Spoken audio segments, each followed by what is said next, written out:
इस क्वेश्चन में हमें गिवन है कि a rod of length 2 metre rest on a smooth horizontal floor. If the rod is heated from 0 to 20 degree Celsius we have to find the longitudinal strain.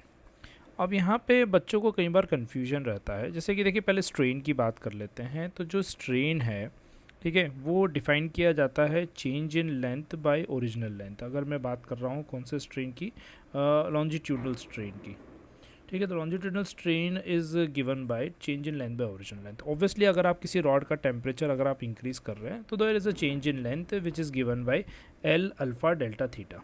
So L alpha delta theta उसके अंदर change in length आ जाता है. Divide by आप L करेंगे both the side तो आपको एक एक्सप्रेशन भी मिल जाएगा अल्फा डेल्टा थीटा. और बच्चे इसकी वैल्यू कैलकुलेट करके आंसर भी निकाल लेते हैं, ठीक है. बट वो आंसर ऑब्वियसली गलत हो जाता है. गलत इसलिए है क्योंकि आप समझिए एक्चुअल में जो स्ट्रेन है, strain is not just the change in length.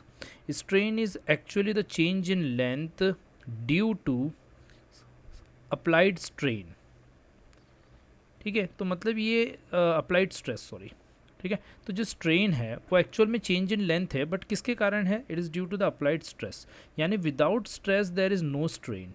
तो यहाँ पर अगर आप देखेंगे तो भाई रॉड जो है वो तो एक स्मूथ सरफेस पे रखी हुई है, ठीक है. स्मूथ सरफेस है, कहीं कोई फ्रिक्शन भी नहीं है, कोई एक्सटर्नल फोर्स ही नहीं है. तो obviously there is a change in length. तो इस चेंज इन लेंथ को आप स्ट्रेन नहीं बोल सकते. This is not strain, this is not strain, ठीक है. ये जस्ट एक थर्मल एक्सपांशन है, ठीक है. This is only a thermal expansion, ठीक है. We can't call it a strain. तो ये स्ट्रेन होता अगर कोई स्ट्रेस यहाँ पर होता तो there is a, when there is a stress there is a strain. So answer to this question will be equals to 0.